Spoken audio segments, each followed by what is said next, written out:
Yang membuat umat ini bangkit Quran. Yang membuat umat ini jatuh juga Quran. Itu sabda Nabi.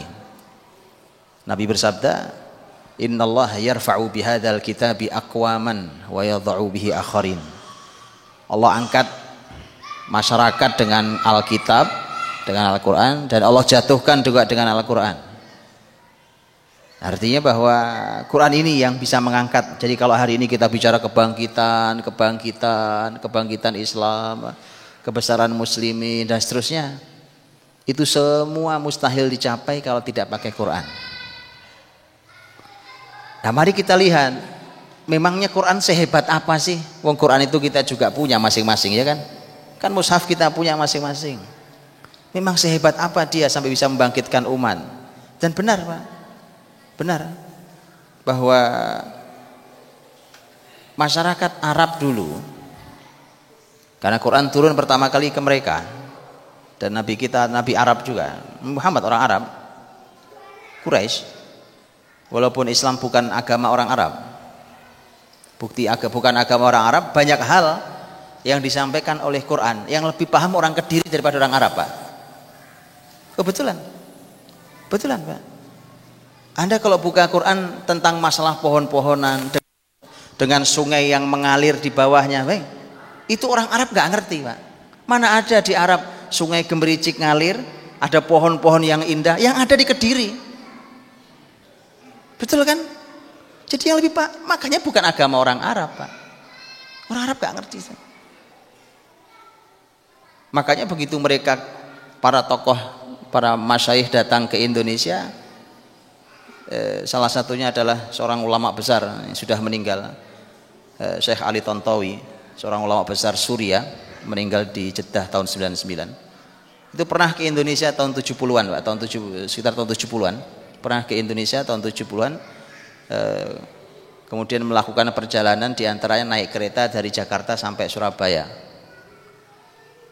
Dalam kunjungan penting itu, dan beliau waktu itu kunjungan penting dalam urusan Palestina.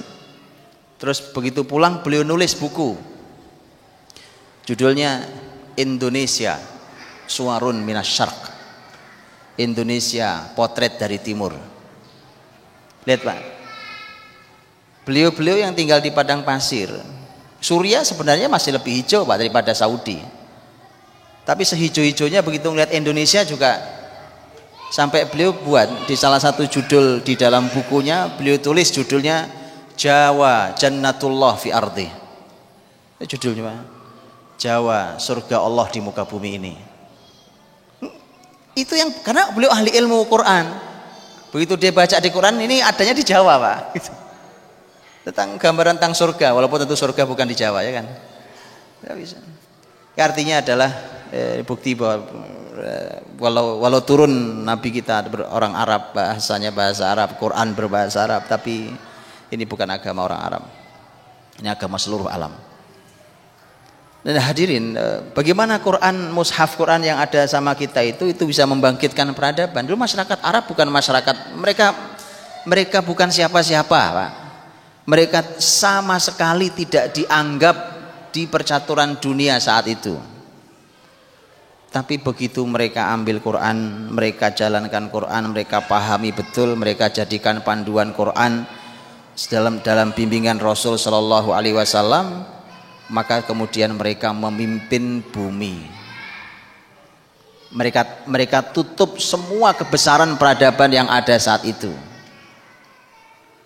Tidak ada jawaban lain kecuali karena Quran, Pak. Itulah kenapa Nabi mengatakan Allah angkat masyarakat dengan Quran dan Allah jatuhkan dengan Quran. Makanya begini, Pak, gampang.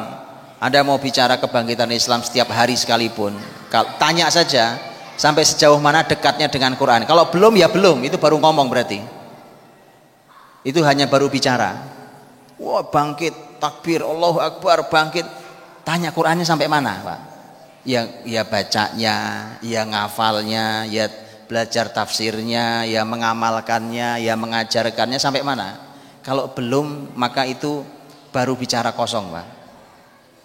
Tidak ada, kebangkitan tanpa Quran tidak mungkin ada, Pak. Nah, ini yang menarik. Para ahli Al-Quran menyampaikan bahwa ternyata Al-Quran itu lebih dari sepertiga isinya sejarah,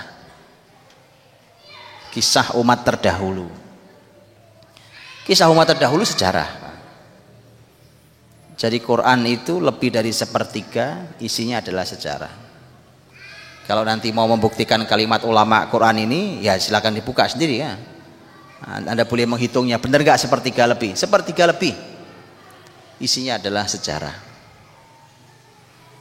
Sejarah umat sebelum Nabi Muhammad, lihat, sejarah umat sebelum Nabi Muhammad itu kisah-kisahnya turunnya di ayat-ayat dan surat-surat Makkiyah. Makkiyah itu adalah ayat atau surat yang turun sebelum Nabi hijrah ke Madinah. Jadi sebelum hijrah ke Madinah, kalau semua ayat ataupun surat yang turun sebelum Nabi hijrah namanya surat Makkiyah.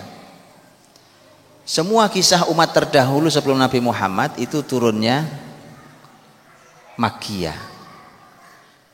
Bayangkan kalau sepertiga Quran isinya kisah umat terdahulu, dan kisah umat terdahulu turunnya semuanya sebelum hijrah Nabi, bukankah itu artinya sebelum Nabi hijrah, selama Nabi di Mekah, itu isinya ayat cuma kisah saja Pak, 13 tahun lamanya. Ada ayat lain yang bukan kisah, tapi sepertiga Quran loh kisah. Kemudian semua turun waktu Nabi di Mekah. Itu artinya sepanjang 13 tahun di Mekah dipenuhi dengan kisah tentang sejarah. Sementara Mekah itu oleh para ahli ilmu disebut sebagai pembangunan pondasi. Jadi membangun pondasi generasi. Nabi kan di Madinah nanti sudah bicara negara, sudah bicara hukum, itu nanti. Nah sekarang baru tahu kita mengapa hari ini kita bicara hukum Islam nggak tegak-tegak Pak. Mau ditegakkan di atas apa? Wong pondasinya nggak ada. Apa Anda bangun gedung tanpa pondasi? Nggak ada.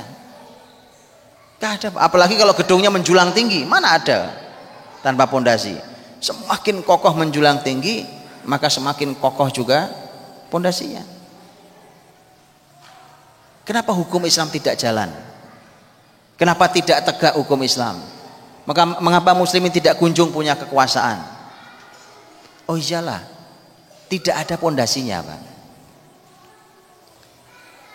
Nah untuk membangun pondasi masyarakat itu ternyata Quran menggunakan cara yang paling efektif adalah menggunakan sejarah. Ini yang kelewat di kita. Jadi cara Allah untuk membangun generasi itu menggunakan sejarah. Ini untuk pondasi awalnya. هبت كالريح كالريح كالريح قوية هبت كالنار كالنار كالنار وضية